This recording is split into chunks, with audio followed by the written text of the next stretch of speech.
संजय बोले, करुणा व शोक से व्याकुल और सजल नेत्रों वाले अर्जुन से भगवान मधुसूदन ने इस प्रकार कहा। श्री भगवान बोले, हे अर्जुन, इस संकट काल में यह मोह तुम्हें कैसे उत्पन्न हो गया?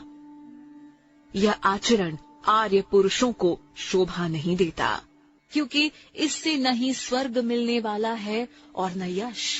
हे पार्थ, कायर मत बनो, यह तुम्हारे लिए उचित नहीं है। हे परंतप, हृदय की इस तुच्छ दुर्बलता को त्याग कर युद्ध के लिए खड़े हो जाओ। अर्जुन ने कहा, हे मधुसूदन, मैं युद्ध में भीष्म और द्रोण के विरुद्ध बाणों से कैसे लड़ूंगा? हे हरिसूदन, वे दोनों ही मेरे लिए पूजनीय हैं। अपने महानुभाव गुरुजनों को न मारकर मैं भिक्षा का अन्न खाना श्रेष्ठ समझता हूँ, क्योंकि गुरुजनों को मारकर इस लोक में रक्त से सने हुए धन को ही तो भोगूंगा। हम तो यह भी नहीं जानते कि हमें क्या करना उचित है। इनसे हम जीते या वे हमको जीते। इन्हें मारकर हम जीवित नहीं रहना चाहते।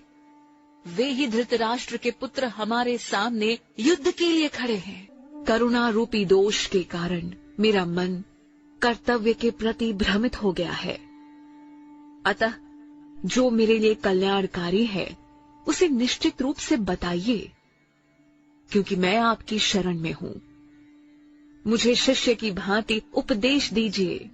यदि पृथ्वी पर धन धान्य से संपन्न और शत्रुहीन राज्य तथा देवताओं पर आधिपत्य मिल भी जाए, तो मुझे ऐसा कोई उपाय नहीं दिखता जिससे इंद्रियों को सुखाने वाला शोक दूर हो जाए।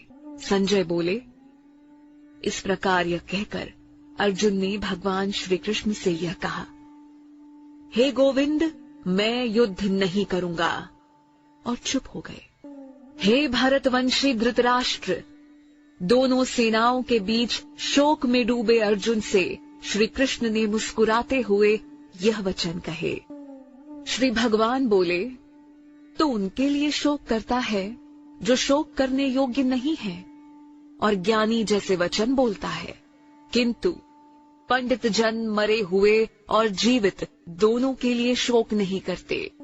ऐसा नहीं है कि मैं किसी काल में नहीं था या तुम नहीं थे, अथवा ये राजा लोग नहीं थे, और ना ही ऐसा होगा कि भविष्य में हम सब नहीं रहेंगे। जैसे जीवात्मा की देह बचपन, जवानी और बुढ़ापा को पार करती है, वैसे ही मृत्यु के बाद जीवात्मा अन्य शरीर को धारण करती है। धीर पुरुष इससे विचलित नहीं होते। हे कौन्तेय, सर्दी गर्मी और सुख दुख इंद्रिय और विषयों के संयोग द्वारा प्रारंभ और अंत होते हैं, वे अनित्य हैं। अतः हे भारत, उनको तुम सहन करो। हे पुरुष शर्भ, जो पुरुष दुख और सुख को समान समझकर उससे विचलित नहीं होता, वह मोक्ष के योग्य होता है। असत्य का कोई अस्तित्व नहीं है और सत्य का अभाव भी नहीं है। इन दोनों की वास्तविकता तत्वदर्शी ज्ञानी द्वारा देखी गई है। तू इस अविनाशी तत्व को जान, जिससे यह संपूर्ण जगत व्याप्त है। इस अविनाशी का कोई विनाश भी नहीं कर सकता। इस शरीर में आत्मा अविनाशी और अबोध गम्य है। शरीर नाशवान है, इसलिए हे भारत, तू युद्ध कर। जो इस आत्मा को मारने वाला समझता है और जो इसे मरा मानता है, वे दोनों नहीं जानते कि ये आत्मा न मरती है और न मारी जाती है। आत्मा न तो कभी जन्म लेती है और न कभी मरती है, न ही ये उत्पन्न होकर पुनः न होने वाली है। यह अजन्मा, नित्य, शाश्वत और पुरातन है। शरीर के मर जाने पर भी यह नहीं मरती। हे पार्थ, जो पुरुष आत्मा को अविनाशी, अजन्मे और अव्यय स्वरूप को जानता है, वह कैसे किसी को मार सकता है और कैसे किसी को मरवाएगा। जिस प्रकार मनुष्य फटे पुराने वस्त्रों को त्याग कर नए वस्त्र धारण करता है, उसी प्रकार आत्मा पुराने शरीर को त्याग कर नए शरीर को धारण करती है। इस आत्मा को शस्त्र काट नहीं सकते, अग्नि जला नहीं सकती, जल गीला नहीं कर सकता और वायु सुखा नहीं सकती। इस आत्मा को न छेदा जा सकता है, न जलाया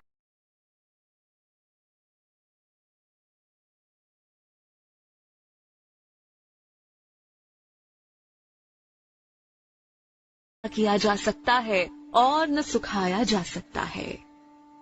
यह नित्य, सर्वव्यापी, अविकारी, अचल और स्थिर स्वभाव वाली सनातन है। इस आत्मा को अव्यक्त, अचिंत्य और अविकारी कहा गया है। इसलिए ऐसा जानकर तुझे शोक नहीं करना चाहिए। हे महाबाहो, यदि तू इस आत्मा को नित्य जन्म लेने वाला और मरने वाला मानता है तो भी इसके लिए तुम्हें शोक नहीं करना चाहिए। जन्म लेने वाले की मृत्यु निश्चित है और मरने वाले का जन्म निश्चित है। इसलिए जो अटल है उसके विषय में तुम्हें शोक नहीं करना चाहिए। हे भारत, जन्म से पहले सभी प्राणी अव्यक्त थे और मरने के बाद भी अव्यक्त हो जाते हैं, केवल मध्य में प्रकट दिखते हैं। अतः इसमें शोक ही क्या करना। कोई इस आत्मा को आश्चर्य से देखता है और कोई इसका आश्चर्य से वर्णन करता है और कोई आश्चर्य से सुनता है, पर कोई इसे सुनकर भी नहीं समझ पाता। हे भारत, शरीर में रहने वाली इस आत्मा का कभी वध नहीं किया जा सकता, इसलिए किसी भी प्राणियों के लिए तू शोक मत कर। इसलिए अपने धर्म को देखते हुए युद्ध करने में संकोच मत कर, क्योंकि क्षत्रिय के लिए धर्म युद्ध से बढ़कर दूसरा कोई कल्याणकारी कर्तव्य नहीं है। हे पार्थ, वे क्षत्रिय धन्य हैं जिन्हें ऐसे युद्ध का अवसर प्राप्त होता है। ऐसा युद्ध खुला हुआ स्वर्ग का द्वार है। यदि तू इस धर्म युद्ध को स्वीकार नहीं करता है तो अपने धर्म और यश को खोकर पाप का भागी बनेगा। सब लोग हमेशा तेरी अपयश को कहते रहेंगे। एक सम्मानित पुरुष के लिए अपयश मृत्यु से भी बढ़कर है। महारथी योद्धा तुझे भय के कारण रण छोड़ भाग कहेंगे। जो लोग तेरा आदर करते थे वे ही तुझे तुच्छ समझेंगे। तेरे शत्रु तेरे सामर्थ्य की निंदा करते हुए बहुत से कटु वचन बोलेंगे, फिर उससे अधिक दुख तुझे क्या होगा। यदि तू युद्ध में मारा गया तो स्वर्ग प्राप्त करेगा और विजय हुई तो पृथ्वी का सुख भोगेगा। इसलिए हे कौन्तेय, खड़ा हो जा और निश्चय पूर्वक युद्ध कर। सुख दुख, लाभ हानि और जय पराजय में संभाव रहकर युद्ध के लिए तैयार हो जा, फिर तुम्हें पाप नहीं लगेगा। हे पार्थ, यह बुद्धि सांख्य योग के विषय में कही गई है और अब तू कर्म योग के विषय में सुन। इस बुद्धि से युक्त होकर तू कर्म बंधन से छूट जाएगा। इस कर्म योग में किए गए प्रयास का नाश नहीं होता और न ही फल दोष होता है। इस धर्म का पालन करने से महाभय से रक्षा होती है। हे कुरु नंदन, इस कर्म योग में निश्चयात्मक बुद्धि एक ही होती है, किंतु अस्थिर चित्त वाले पुरुषों की बुद्धियां अनेक प्रकार की और अनंत होती हैं। हे पार्थ, अविवेकी पुरुष वेदों की पुष्प जैसी आकर्षक और दिखावटी वाणी बोलते हैं और कहते हैं कि स्वर्ग से बढ़कर और कुछ नहीं है। वे कामनाओं में लिप्त होकर स्वर्ग को ही श्रेष्ठ भोग एवं ऐश्वर्य प्रदान करने वाली, जन्म रूप कर्म फल को देने वाली अनेक क्रियाओं को बताते हैं। भोग और ऐश्वर्य में आसक्त लोग, जिनके चित्त को आकर्षक व दिखावटी वाणी द्वारा हर लिया गया है, ऐसे लोगों की निश्चयात्मिका बुद्धि परमात्मा में नहीं होती।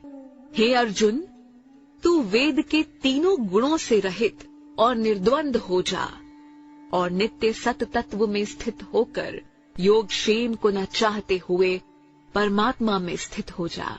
जैसे चारों ओर जल ही जल होने से किसी एक जलाशय का कोई महत्व नहीं होता, वैसे ही ब्रह्म को सम्यक प्रकार से जानने वाले ज्ञानी को वेदों की कोई आवश्यकता नहीं रहती। तेरा अधिकार केवल कर्म करने में ही है, फल में कदापि नहीं। इसलिए तू कर्म फल का हेतु मत बन और कर्तव्य न करने में तेरी आसक्ति न हो। हे धनंजय, तू आसक्ति को त्याग कर सिद्धि असिद्धि में सम होकर योग में स्थित हुआ कर्म कर। संभाव ही योग कहलाता है। हे धनंजय, संबुद्धि योग की अपेक्षा सकाम कर्म निम्न स्तर का है। इसलिए तू संबुद्धि की शरण में हो जा, क्योंकि कर्म फल की इच्छा वाले अत्यंत दीन होते हैं। संबुद्धि युक्त मनुष्य इस जीवन में पुण्य और पाप दोनों को त्याग देता है। इसलिए तू योग मार्ग का अनुसरण कर, क्योंकि कर्मों में कुशलता ही योग है। संबुद्धि ज्ञानी जन कर्म फलों को त्याग कर जन्म मृत्यु के बंधन से मुक्त होकर परम पद को प्राप्त करते हैं। जब तेरी बुद्धि मोह रूपी दलदल को पार कर जाएगी, उसी समय तू सुने हुए या सुनने में आने वाले भोगों से विरक्त हो जाएगा। जब अनेक विषयों के सुनने से विचलित हुई तेरी बुद्धि परमात्मा स्वरूप में स्थिर हो जाएगी, तब तू योग को प्राप्त करेगा। अर्जुन बोले, हे केशव, समाधि में स्थित स्थिर बुद्धि वाले पुरुष के क्या लक्षण हैं? वह कैसे बोलता है, कैसे बैठता है और कैसे चलता है? श्री भगवान बोले, हे पार्थ, जब मनुष्य मन में स्थित सभी कामनाओं को त्याग कर आत्मा से आत्मा में ही संतोष रखता है, तब वह स्थित प्रज्ञ कहलाता है। दुख में जिसका मन विचलित नहीं होता और सुख में जिसकी लालसा नहीं है और जो आसक्ति भय व क्रोध से मुक्त है, ऐसा मुनि स्थिर बुद्धि वाला कहलाता है। जो पुरुष सर्वत्र स्नेह रहित है तथा शुभ या अशुभ होने पर न तो प्रसन्न होता है और न दुखी होता है, वह प्रतिष्ठित बुद्धि वाला कहलाता है। जैसे कछुआ अपने अंगों को समेट लेता है, वैसे ही जब कर्म योगी अपनी इंद्रियों को इंद्रिय विषयों से हटा लेता है, तब उसकी बुद्धि स्थिर होती है। इंद्रियों से विषयों को हटाने वाले पुरुष के विषय तो निवृत्त हो जाते हैं, पर भोगों में आसक्ति बनी रहती है। किंतु स्थित प्रज्ञ पुरुष परमात्म तत्व का अनुभव होने से निवृत्त हो जाता है। हे कौन्तेय, प्रयत्न करते रहने पर भी बुद्धिमान पुरुष के भी मन को ये चंचल इंद्रियां बलपूर्वक हर लेती हैं। इसलिए सभी इंद्रियों को वश में करके मुझसे युक्त और परायण हो जा, क्योंकि जिसकी इंद्रियां वश में होती हैं, उसकी प्रज्ञा प्रतिष्ठित होती है। विषयों का चिंतन करने से उसमें आसक्ति हो जाती है। आसक्ति से कामना और कामना पूरी न होने से क्रोध उत्पन्न होता है। क्रोध से मूढ़ता उत्पन्न होती है और मूढ़ता से स्मृति भ्रम हो जाती है। स्मृति भ्रम होने से बुद्धि का नाश होता है और बुद्धि के नाश होने से मनुष्य अपनी स्थिति से गिर जाता है। किंतु संयमी पुरुष राग द्वेष से मुक्त अपनी इंद्रियों को वश में करके विषयों को भोगता हुआ प्रसन्नता प्राप्त करता है। शांति मिलने पर सभी दुखों का अंत हो जाता है और प्रसन्न चित्त वाले की बुद्धि शीघ्र ही स्थिर हो जाती है। जो बुद्धि योग से युक्त नहीं है, उसकी इंद्रियां और मन वश में नहीं होते और न ही उसकी बुद्धि स्थिर होती है। बुद्धि स्थिर न होने से शांति नहीं मिलती, बिना शांति के सुख नहीं मिलता। जब मन विषयों में विचरता हुआ इंद्रियों के पीछे दौड़ता है, तब इंद्रियां उसकी बुद्धि को हर लेती हैं, जैसे जल में प्रचंड वायु नाव को। इसलिए हे महाबाहो, जिसकी इंद्रियां सब प्रकार से जिसके वश में होती हैं, उसकी बुद्धि स्थिर है। सभी प्राणियों के लिए जो रात्रि है, उसमें संयमी पुरुष जागता है, और जब सब प्राणी जागते हैं, तब मुनि के लिए रात्रि है।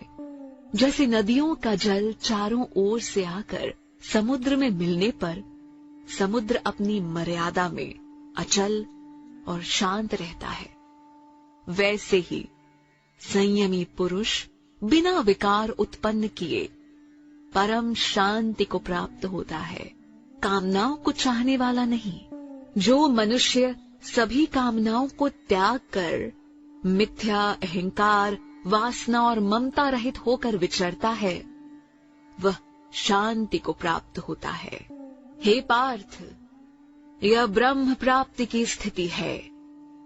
इसे प्राप्त कर कोई कभी मोहित नहीं होता।